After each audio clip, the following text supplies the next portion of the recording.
At a recent karate competition at Grand Canyon University, out of hundreds of kids, 5-year-old Kaylee here won medals in 3 different categories. Now she's getting ready to represent Arizona at Nationals. Next month, Kaylee will head to Reno for the USA National Karate Championships. It's the same event where they hold the Olympic trials. What makes it so unique is she's able to take everything that we teach and adapt it immediately. Her sensei at Peaceful Warrior in Scottsdale began his training around the same age as Kaylee, but admits she's a whole lot more advanced. Yes, if we got my 4-year-old self out here, my 5-year-old self, she would destroy me. It would not be pretty. She picked up the sport after watching her older brother, an 8-year-old who's also pretty darn good at the sport. In Nationals, Kaylee will compete in the kata, the weapons category, and non-combat sparring. You have sparring gear on, and it's fake fighting. Her sparring finishing move is the roundhouse kick. Throw kicks to the head. She loves gymnastics and she's got a really good stretch, so her kick to the head is pretty good. Isn't that kind of weird, just saying that Yes, my daughter's kick to the head is awesome? I never thought I'd be saying that. Absolutely. But it actually, as a mom, it is great to have a daughter who feels empowered, and when she's 16, possibly in dating, I think we're going to feel pretty good about that. She's not just mastered the art of karate. In fact, she's pretty impressive at dance as well. She's got a huge ballet and tap recital coming up next week. From Scottsdale, Tyler Baldwin, 3TV Sports. Water skiing, wakeboarding. It can take a while for this extreme sports pioneer to list off all the activities on his resume. Paragliding, scuba diving, hand cycling. Daryl Kubak says he found his motivation for this extreme lifestyle after the Army veteran was paralyzed in the line of duty. I was totally incapacitated, surrounded by 4 walls, couldn't see the daylight, didn't get to breathe fresh air or move my body, was pretty broken up, and during that time I really gained a greater sense of appreciation for being able to be physically fit and in nature. He has done it all, from paragliding to climbing Mount Kilimanjaro. It took several years and a lot of hard work and great friends and community coming together to help make it happen. But we were able to build some equipment and go to Mount Kilimanjaro and summit Kilimanjaro with my arms. It was a pretty amazing experience.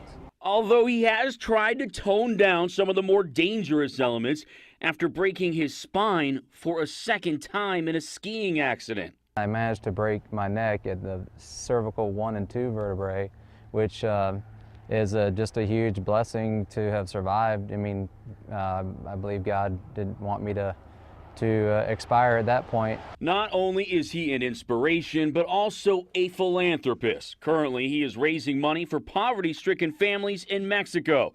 Daryl will participate in a 207-mile, 2-day charity bike event that will start in Phoenix and end in Rocky Point. This is Daryl's high-tech bike. He'll have to use his arms to pedal the 207 miles. The arm muscles definitely aren't as large as the massive quads that you see on some professional and non-pro cyclists out there. It's a lot of work. It's definitely, for me, probably twice as hard to cover that kind of distance as somebody who's doing it on a 2-wheel bike with their legs. You can help by going to 207miles.com/Daryl. If I can ride my bike hard to help somebody earn a house that's living in poverty, and kids be able to sleep safe and warm at night, that's extremely motivating for me. In Anthem, Tyler Baldwin, 3TV Sports. We are inside the Viejas Arena here in San Diego tomorrow night. These seats are going to be filled with U of A fans. The Arizona fans have come out in force to support their Arizona Wildcats, and despite the magnitude of fans here in San Diego this weekend from Tucson, we managed to track down the 2 biggest. Virgie and Dr. Wright Kortner have been going to U of A basketball games for years. I was a pom-pom girl, an original pom-pom girl. Wow. Yeah.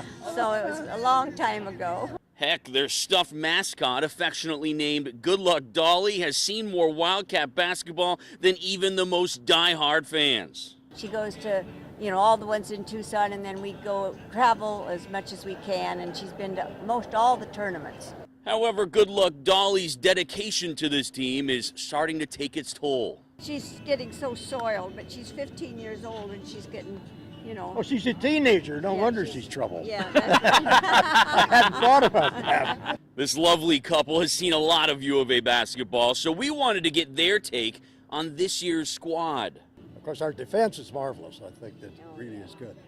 Oh, But I'm not positive they're going to go all the way. I'm hoping they are. I'm hoping they're going to go all the way to the Final Four. Go to Texas. Good Luck Dolly has her way, Yeah, by that's golly. right. They'll go all the Yeah, way. We'll go all the way. We're gonna And go I'll be all with the- her. Now, coming up later in sports, we are going to hear from both the players and coach on their upcoming matchup with Gonzaga.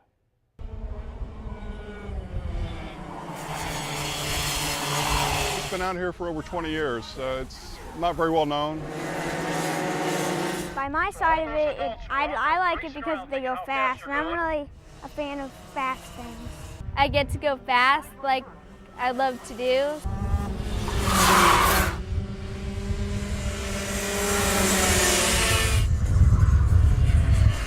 This is really a family atmosphere out here that we have because we'll have brothers racing against brothers. I come out here with my brothers and my dad and just really enjoy it. It's a lot of fun. Since I'm racing against all boys, it's even funner because when I beat them, it makes me happy.